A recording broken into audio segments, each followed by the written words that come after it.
Welcome, and thank you for watching the Be Smart, Be Safe video. The purpose of Be Smart, Be Safe is to improve your interactions with law enforcement at traffic stops so this unexpected encounter does not escalate into a crisis or worse. Understanding the rules and regulations that govern these interactions will help you be well informed and better prepared for traffic stops and other interactions with law enforcement. The role of law enforcement. In the United States, driving a car is a privilege, not a right.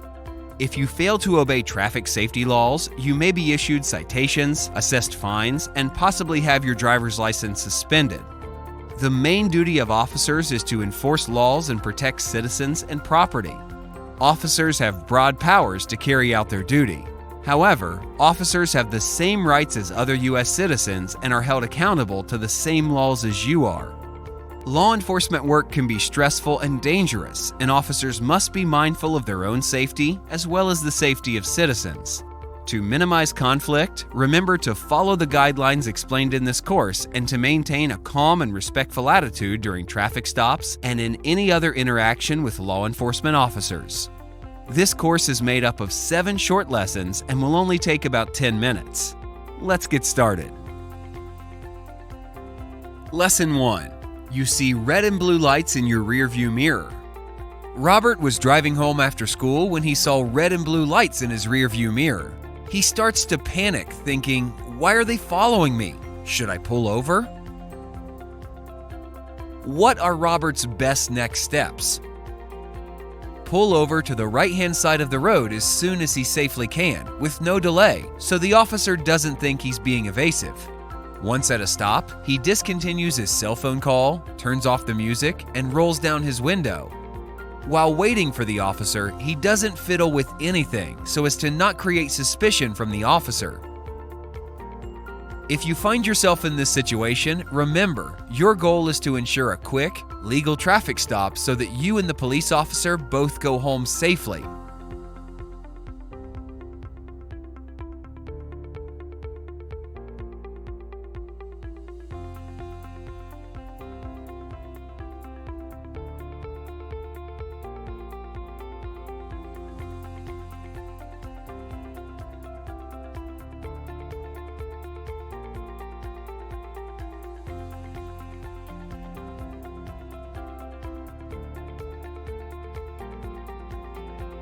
Lesson 2. The officer will approach your car. As the officer approaches his car, Robert remains in the car and places his hands on the steering wheel so they are visible. He does not make any unexplained or sudden moves or become confrontational. An officer may approach the vehicle from the passenger side for safety reasons. Robert should remain in the car so that the officer does not think he is aggressive or is preparing to run away. Even though he may be angry or frightened, under no circumstances should Robert run from an officer. When the officer comes to his car window, Robert lets the officer talk first and manage the conversation.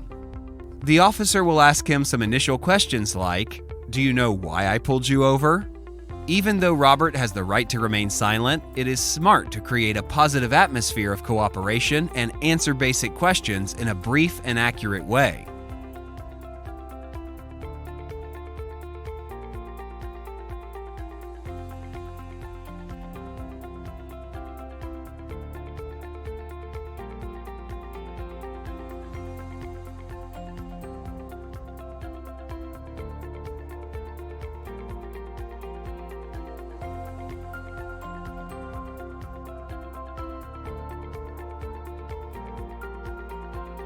Lesson 3. The officer will ask for your license and insurance. The officer asks Robert for his driver's license and proof of insurance. He communicates with the officer about his movements. For example, if the documents are in the glove box, he should inform the officer that he is going to open the glove box to retrieve the documents. Robert should notify the officer if there is a firearm inside the vehicle. He should not hand his wallet or purse to the officer. He asks permission to get the documents, hands them to the officer, and then puts his hands back on the steering wheel. Remain calm and respectful during this process. Robert should never give the officer a fake ID. This is a serious offense and could result in his license being suspended. A driver or passenger can be arrested for giving false identifying information to an officer. He should not suddenly reach in his pockets or under the seat. The officer may think he is reaching for a weapon. If an officer feels that their safety is threatened, they have the right to use force to defend themselves.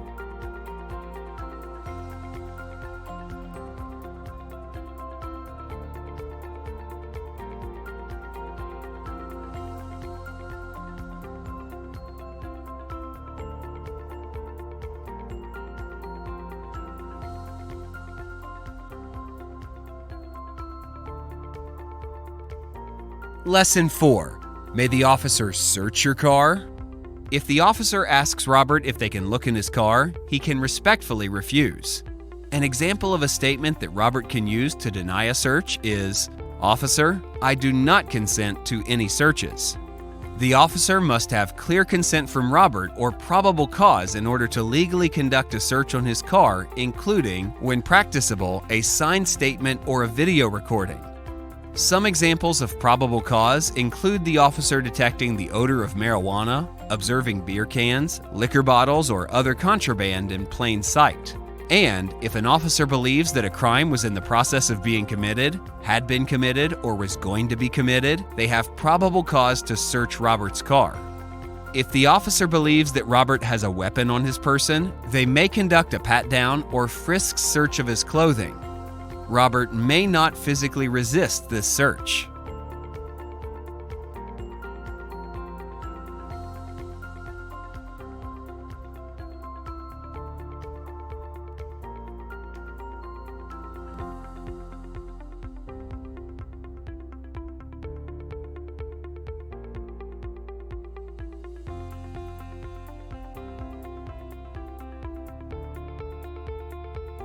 Lesson 5. The officer may give you a ticket. After the officer receives Robert's documents, he or she will return to their vehicle to verify the documents and check for any outstanding warrants. The officer will then return to Robert's car and explain why he pulled him over. He may issue him a citation or give him a warning. If the officer gives Robert a ticket, he must sign the ticket. By signing the ticket, he is not admitting that he is guilty. He is just agreeing to appear in court within the time specified. Robert must not disregard the ticket. He should tell his parents or caregivers right away. He also must contact the court within the appointed time on the ticket and follow all directions.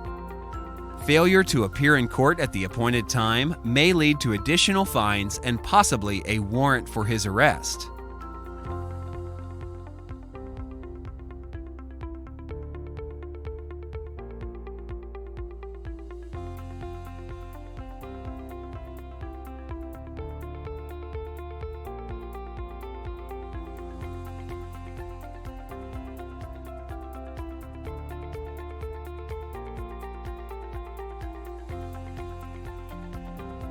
Lesson 6. The officer will let you know when you are free to go. The officer will return to his vehicle and let Robert know that he is free to go. Even if he feels he did not deserve a ticket, this is not the time for him to argue with the officer. The proper place to explain his position is in court, not by the side of the road. He should never confront or threaten an officer, and under no circumstances should he physically touch an officer. Above all, Robert does not want an arrest on his record. Fairness will be determined in court, where Robert may argue or appeal his case. If he has any specific questions, he should contact a lawyer to seek legal advice. If both Robert and the officer maintain a courteous attitude and stay calm, a potentially stressful interaction will not escalate into a crisis, and all parties will get home safely.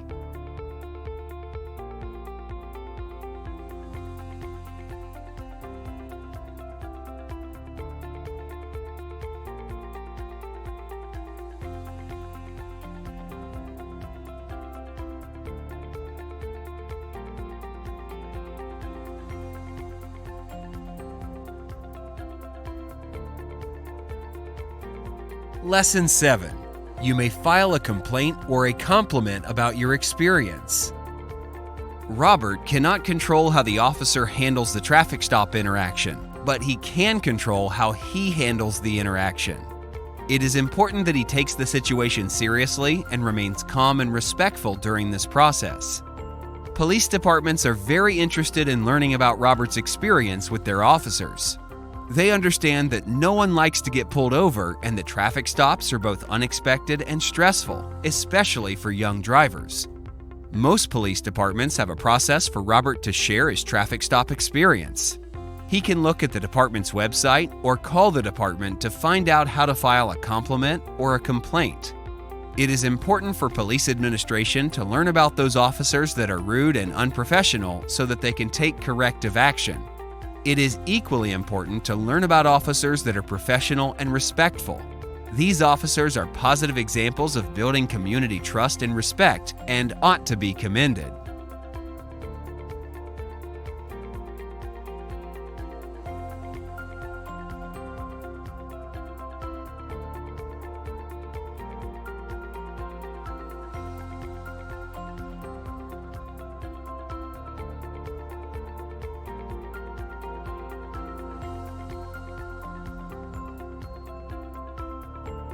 Thank you for completing the Be Smart, Be Safe course.